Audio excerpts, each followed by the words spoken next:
ये सिर्फ एक ब्लॉग नहीं है, ये उस अनमोल अनुभव का एक हिस्सा है जिसे मैंने जिया, महसूस किया और अब उसे आपके साथ बांटने जा रहा हूँ। इस यात्रा में मैं पहुँचा ग्वालियर, जहाँ सिर्फ किले और इतिहास की कहानियाँ नहीं थीं, बल्कि कुछ ऐसे तथ्य थे जिन्हें जानना मेरे लिए भी एक नया रोचक था। लेकिन इस कहानी का सबसे अहम हिस्सा था मेरे सबसे करीबी दोस्त की पासिंग आउट परेड सेरेमनी, जिसका मैं ना सिर्फ दर्शक बना बल्कि उस पल का साक्षी बना। यह ब्लॉग नहीं है, एक भावनात्मक दस्तावेज है, एक याद जो हमेशा जिंदा रहेगी।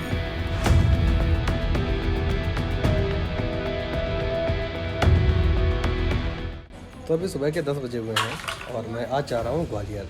आज मैं आपको सैर कराऊंगा ग्वालियर की, ग्वालियर फोर्ट की, ग्वालियर की गलियों की।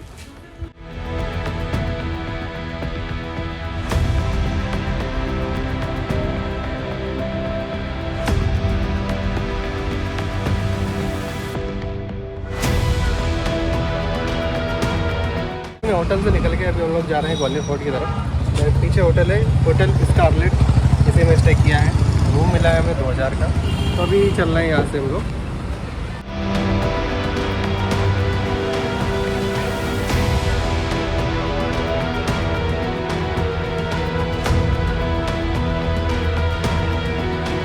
तो अभी किले के बाहर हैं हम लोग और एक दूसरा रास्ता है जिसमें कार ऊपर तक आ जाती है। एक भाई साहब रूट गाइड मिले हैं यहाँ पे, जो कि हमें ऊपर तक लेके आए हैं और इसका चार्ज लिया इन्होंने 150 रुपये। तो अभी ऊपर तक आ गए हैं। अब हम आपको यहाँ पे किला घुमाते हैं। वैसे शाम के भी लगभग के 5:30 बज चुके हैं। तो किले के बंद होने का समय है 7 बजे और लाइट एंड साउंड शो होता है, बट वो देर रात में होता है। बाकी अच्छा ठीक है। तो अभी चलते हैं अंदर, दिखाते हैं आपको। मेरे पीछे किले के ये मेरे एंट्रेंस।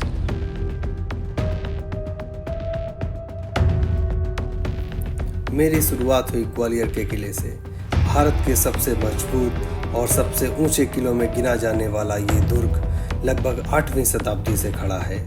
इसे गढ़ों का गहना भी कहा जाता है। शाम के भी 5:30 बजे हुए हैं, तो मुझे नहीं लगता कि अभी मैं इतने समय में पूरा किला घूम पाऊँगा, क्योंकि पूरा किला जो बना हुआ है लगभग 3 किलोमीटर की लंबाई में और 900 मीटर की चौड़ाई में है। तो काफ़ी बड़े एरिया में है और इसे पूरा घूमने के लिए आपको काफ़ी समय चाहिए। तो अभी देखते हैं कितना कवर कर पाते हैं, आपको भी दिखाएंगे और बाकी आपको इस बार थोड़ी हिस्ट्री और ज़्यादा बताने की कोशिश करेंगे।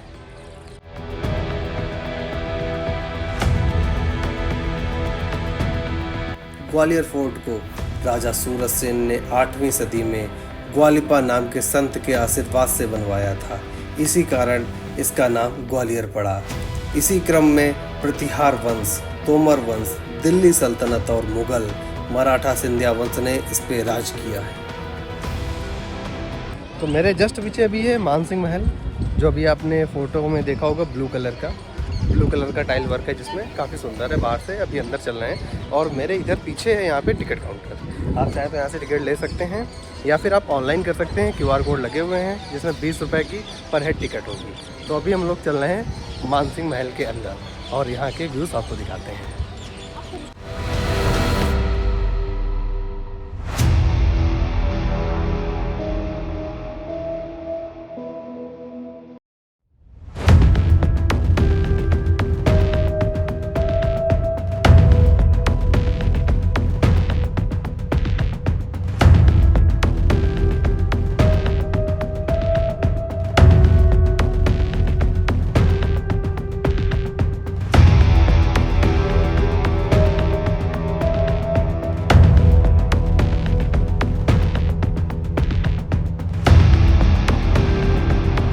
अभी मानसिंह महल के बाहर आ गए हैं और यहाँ घूमने में लगभग 20 से 25 मिनट का समय लगा है। काफ़ी अच्छा है, भूल भुलैया टाइप है। एक रास्ते से जाएंगे, दूसरे से आएंगे, मस्त है।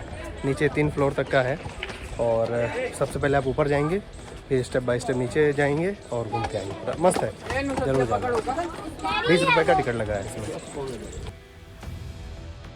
अभी हम लोगों ने सिर्फ एक पार्ट देखा है और यहाँ पे अगर टाइमिंग देखेंगे 9 से 5 की है।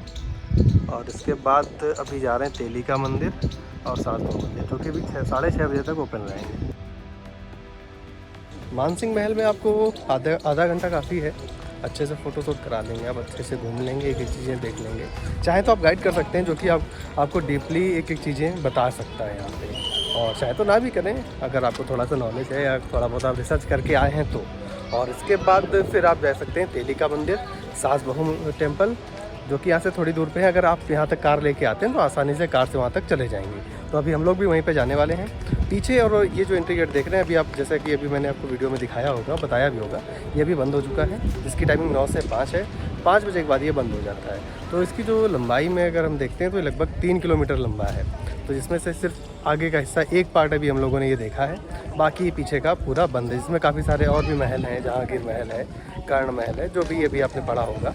और लेकिन जो सास बहू टेम्पल है और तेली का मंदिर है, ये अभी ओपन होगा 6:30 बजे तक। तो अभी 6:05 हो रहा है, तो अभी हम लोग उधर ही जा रहे हैं, वो भी। तोमर वंश के राजा मान सिंह तोमर ने इस किले को कला का केंद्र बनाया।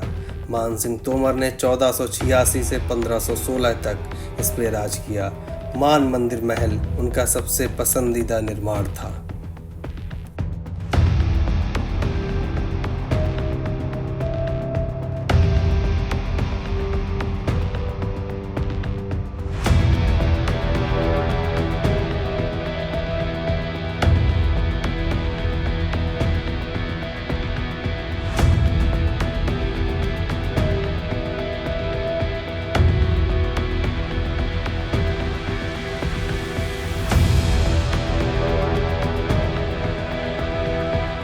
मान सिंह किले के बाद अब मैं पहुंचता हूं सास बहू टेम्पल। जैसा कि इसके नाम से प्रतीत होता है कि सास और बहू का टेम्पल होगा, परंतु ऐसा नहीं है। यह एक सहस्त्र बाहु टेम्पल है, जिसे लोक कथाओं ने इसे सास बहू के नाम से प्रचलित कर दिया।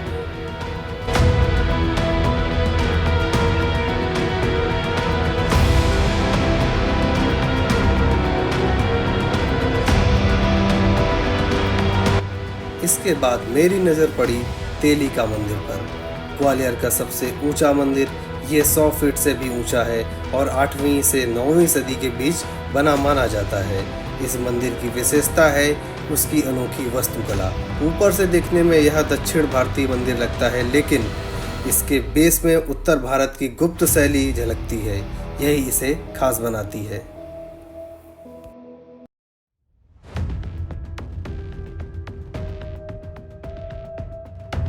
इतिहास की इन दीवारों के बीच एक और कहानी थी। मेरे दिल के काफ़ी करीबी, मेरे सबसे अच्छे दोस्त, जिसने 6 महीने की कठोर ट्रेनिंग पूरी की थी, अब बीएसएफ यानी बॉर्डर सिक्योरिटी फोर्स का जवान बन गया था। उसकी पासिंग आउट परेड सेरेमनी का मेरे लिए एक भावुक पल था। यूनिफॉर्म में गर्व से सीना ताने खड़े हर जवान की आंखों में देशभक्ति की लौ थी, और उनमें से एक था मेरा दोस्त। बीएसएफ भारत की पहली सीमा सुरक्षा बल, जिसकी स्थापना 1965 में हुई थी। आज ये लाखों जवानों की एक ऐसी फोर्स है जो देश की सीमाओं की रक्षा हर पल करती है।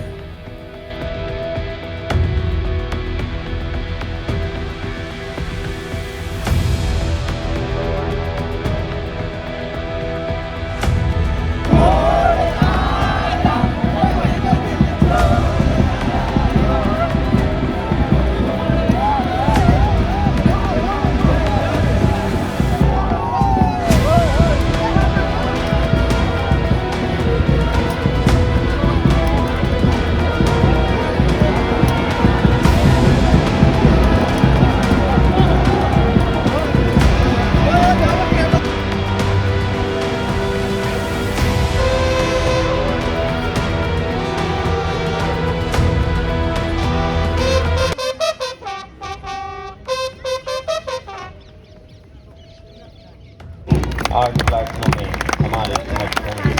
आइए जोरदार तालियों से इन्हें अपनी शुभकामनाएं प्रेषित करें। सीमा सुरक्षा बल के प्रशिक्षण केंद्र में पासिंग आउट परेड का आयोजन एक महत्वपूर्ण और गौरवशाली अवसर।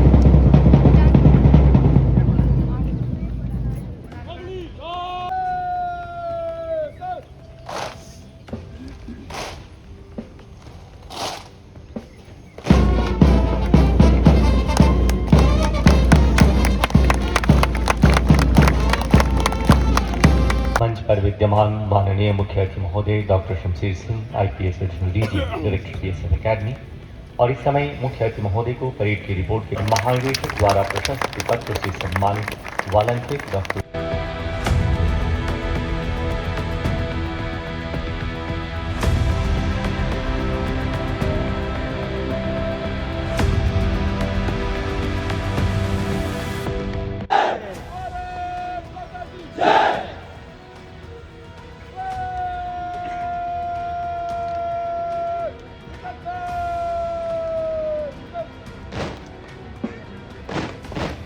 पासिंग आउट परेड समापन के पश्चात दर्शकों को उड़ीसा के पारंपरिक लोक नृत्य की एक मनमोहक प्रस्तुति देखने को मिली।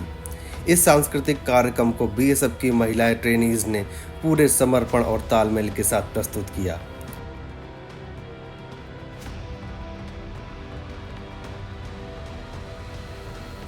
इसके बाद आत्मरक्षा के क्षेत्र में महिलाओं की शक्ति और तैयारी का प्रतीक बना कराटे प्रदर्शन, जिसमें विभिन्न तकनीकों का जीवंत प्रदर्शन किया गया।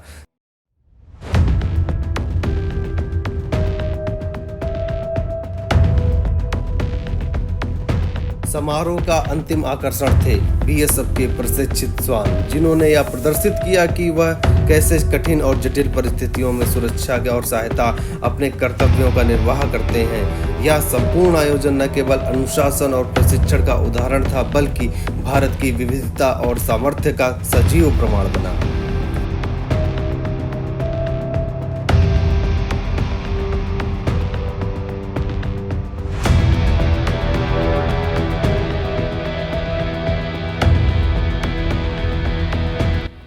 ग्वालियर मेरे लिए सिर्फ एक ऐतिहासिक यात्रा नहीं थी, ये एक एहसास था जहां इतिहास, दोस्ती और देशभक्ति एक साथ जुड़े। ये शहर अब सिर्फ मेरी यादों में नहीं, मेरे अंदर बस चुका है।